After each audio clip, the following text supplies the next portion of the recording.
Good day, and welcome to another Teach and Learn Korean experience.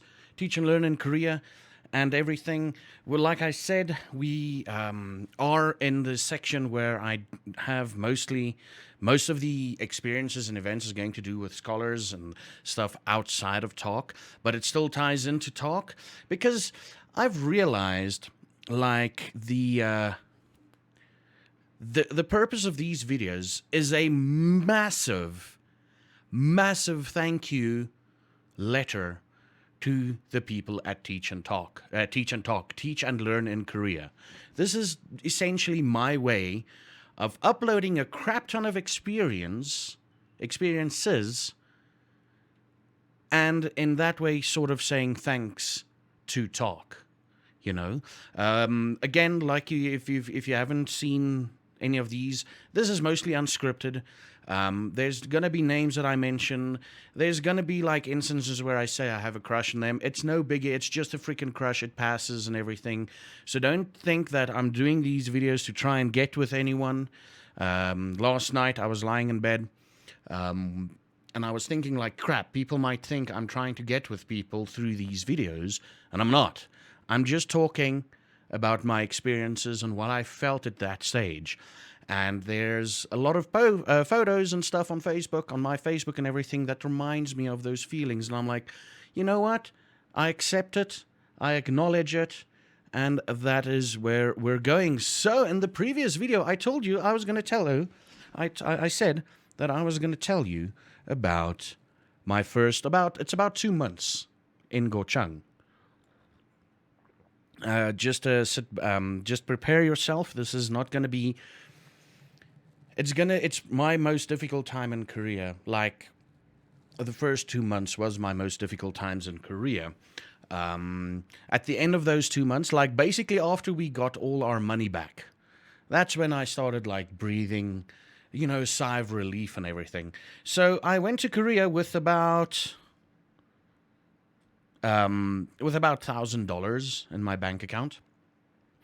And that was basically to survive the first month in orientation, and then with the remaining money to survive after orientation until we get our first paycheck. So what happened is they staggered the payments, like, because TaLK would reimburse you for your plane tickets, and then they would, eventually start paying you. But our plane ticket stuff came staggered sort of a way, if I remember correctly, because, all of us were relying, well, in my particular case, I was relying on that plane money to come in, the ticket money to come in and go, okay, now I can breathe for a bit in the first month. And then what happens is they pay you a month in arrears. So what happened essentially is after I had to survive an entire month before I got any money.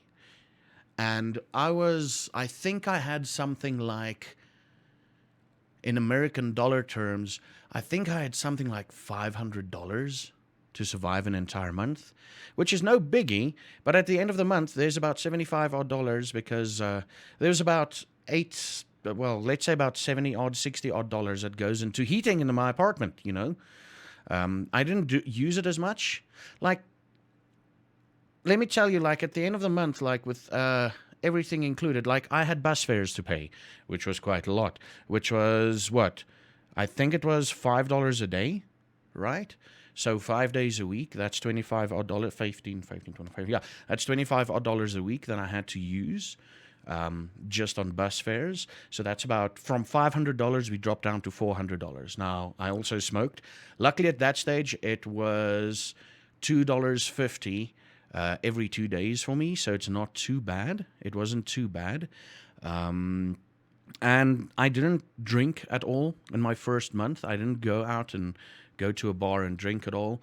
I know that closer to the end, closer to that first payday, I started drinking, which was a bit of a not drinking as in, oh, I'm getting drunk. Like, I grabbed a beer, but which was kind of a mistake because the payday, the money that was supposed to come in was delayed, and I also had to buy myself a computer of some sorts.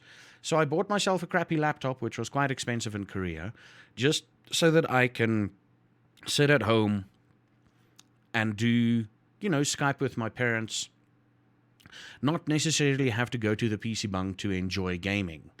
Saving a bit of money there, but also spending. So I think that laptop cost me about $1,000, $1,100. And I was like, okay, So that was what the first paycheck went to, essentially. So again, I had no money. And, I was basically living on the edge. And I know the 7-Eleven guy, and I told you this before, the 7-Eleven guy that I went to, I would buy stuff, but I would buy survival stuff. And eventually he would give me extra, like he would give me one of their frozen pizzas or one of their frozen burgers, their frozen burgers that you can just heat up at home. And he would do that for me and say service, because he'd see I was a hungry bastard over the weekends. I was a hungry bastard over the weekends. But it was tough. Like, my weekends basically consisted of me buying, basically for the weekend, I'd buy 2 packets of chips or crisps, if you will, and a bottle of Coke. And then I found out how cheap it is to get ramen there. So I started, like, the first 2 weekends I did that. And then I'm like, hey, but ramen is actually cheap. So I started buying myself a crap ton of ramen to last me at least over the weekends. And if I'm really hungry at night, I'd eat a packet of ramen. So for the first month and a half, 2 months, it was quite hectic. Now, with that candy floss or cotton candy or spook awesome episode, the previous episode, yesterday's episode, that was literally after I actually had some money to do shit. So it took me 2 months to actually meet up. Well, it was roughly 2 months, I'm saying, to actually meet up with the other people and feel confident that I have money to do stuff. I don't like to meet people and go, oh, I don't have any money. I'm not, I want to be there, be comfortable, and all of that. And that's a rule I've always had in my life when it comes to events and stuff. I go to places to be comfortable and have fun, not to worry about money. So that was that outing, that Jonju outing with the cotton candy floss, whatever you want to call it. That was like the first outing I had where I'm like, oh, this is amazing. This is quite cool. And also on a side note, it took about, and I think it was kind of my fault too, it took about 2 months to meet the foreigners in Gochang, my hometown. Because, I didn't have money. I didn't want to go out. I didn't want to, be that and everything. And the one event that our lovely foreign coordinator, if you want to call it, Angus, he was the main guy behind everything. He's from Canada. That's the joke. That's an in-joke between me and him. He's from Canada. And he's pretty damn awesome. We eventually met up and, it took us 2 months to meet up, but that was mainly because I was hiding, sort of, because I didn't have money. And, I didn't want to be, I'm like, crap, I'm not going to be that guy. So I was kind of hiding. I wanted to be the guy that I'm like, I got money, I can do stuff and all of that. So at one stage, he organized a thing where he's like, bring the food that reminds you of your first time in Gochang. Like, it's a happy anniversary thing. So one of the events he organized. So everybody pitched up. I pitched up with crisps and ramen. And aloe juice.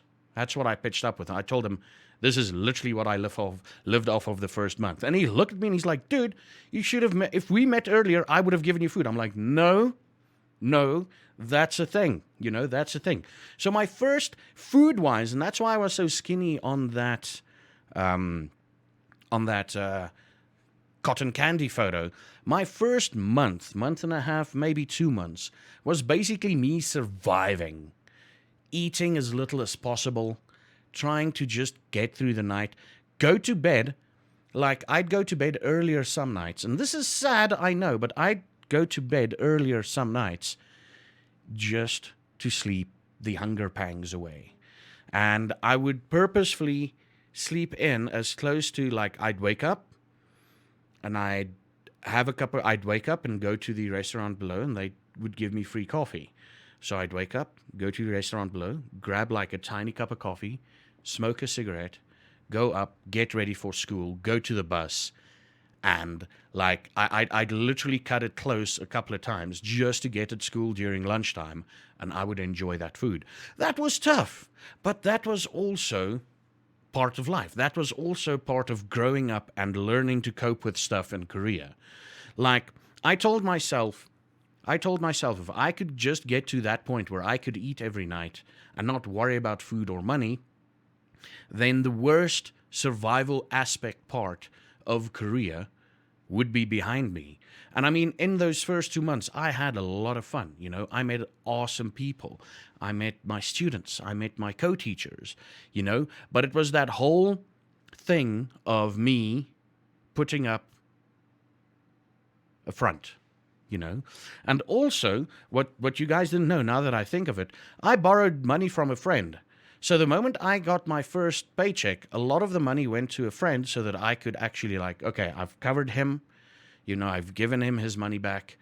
But, you know, so it was really tough. When you're talking about really tough surviving in Korea, I'd say that was quite the survival experience, you know.